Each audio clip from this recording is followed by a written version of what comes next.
আসসালামু আলাইকুম।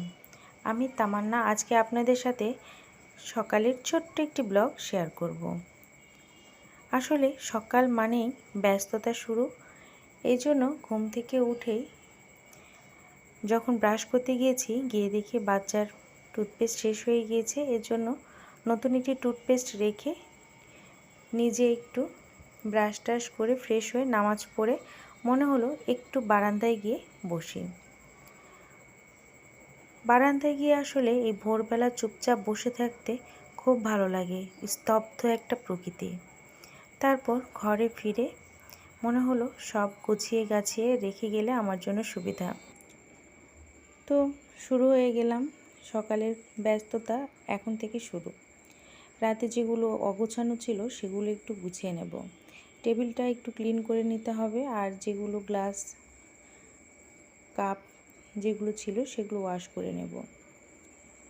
আসলে সকাল মানে ব্যস্ততা শুরু, আর দৌড় ঝাঁপ, বাচ্চাদের নিয়ে আসা, বাচ্চাদেরকে রেখে আসা, রান্না বান্না, সংসার, আসলে প্রত্যেকটা মেয়ে ছেলে সকলেরই ব্যস্ততা শুরু হয়ে যায়। আর সকালটা যদি একটু রিল্যাক্সে হয় তাহলে খুব ভালো লাগে। সকালে উঠে এই যে নামাজ পড়ে একটু চুপচাপ বসে থাকা, এটা যে কত শান্তি দেয় আসলে এটা বোঝানো যায় না। যাই হোক, আমি টেবিলটা পরিষ্কার করে নিয়েছি। এবার রান্নাঘরের যেগুলো আগে থেকে ধুয়ে রাখা ছিল বাসনপত্র সেগুলো উঠিয়ে নিয়েছি। নিয়ে এবার যেগুলো জমানো বাসনপত্র এগুলো সবগুলো এবার ক্লিন করে নেব।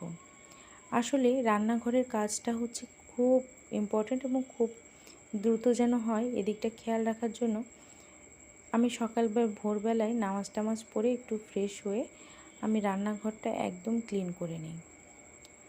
আসলে এগুলো করতে অনেকটা সময় পার হয়ে যায়, কোন দিক দিয়ে যে সকালটা দ্রুত চলে যায় আসলে বোঝা যায় না। আপনাদের সময় কিভাবে কাটে, আপনারা কিভাবে সকালবেলা ওঠেন এবং কাজগুলো সেরে নেন, অবশ্যই আমার সাথে শেয়ার করবেন। একে একে সবগুলো আমি ধুয়ে নিয়েছি। ধুয়ে এবার ঢাকাতে রেখে দিচ্ছি যেন পানিগুলো ঝরে যায়।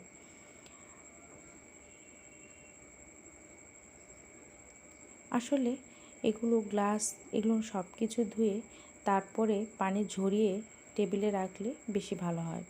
আমি সব সময় মোটামুটি এইরকমই কিছু করি। যাই হোক, এখন পুরো কাউন্টারটা ক্লিন করে নেব।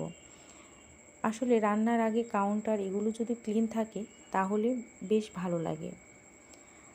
যাই হোক,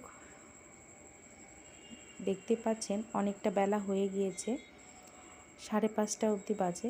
এখন আমি কাউন্টারটা ক্লিন করে নিচ্ছি। কাউন্টার ক্লিন করে নিয়ে বিছানাপত্রগুলো একটু চট করে গুছিয়ে নেব যেন খুব দ্রুত কাজগুলো সারা যায় সেই চিন্তা। আসলে বাচ্চাকে নিয়ে এসে নাস্তা বানিয়ে আর এনার্জি হয় না কোনো কিছু করার। গ্লাসগুলো ধুয়ে রেখেছিলাম এবং গ্লাসগুলো টেবিলে রেখে দেব, কারণ হাতের কাছে কোনো কিছু না পেলে আসলে সবারই ঝামেলা হয়ে যায়। এবার টেবিলে গ্লাসগুলো রেখে রান্নাঘর কমপ্লিট গোছানো। এবার ড্রয়িং রুম, বেডরুম এগুলো সব ক্লিন করে নিচ্ছি। গোছানো মোটামুটি কমপ্লিটের পথে প্রায়। এবার ঝাড়াঝুড়া করে একটু ফ্লোরটা ঝাড়ু দিয়ে নেব। আমি বের হওয়ার আগে একটু চেষ্টা করি যেন মেঝেটা ঝাড়ু দিয়ে নিতে পারি। আসলে কেন জানি আমার মনে হয় বাইরে বের হওয়ার আগে বাসি ঘরে না বের হওয়াটাই ভালো।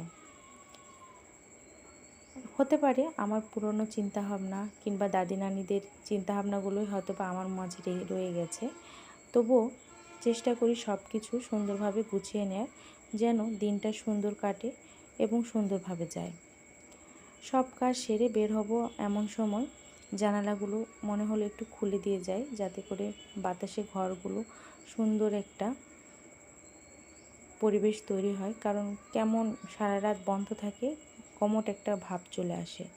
দেখতে পাচ্ছেন কতটা সকাল। সকলে ভালো থাকবেন। আল্লাহ হাফেজ।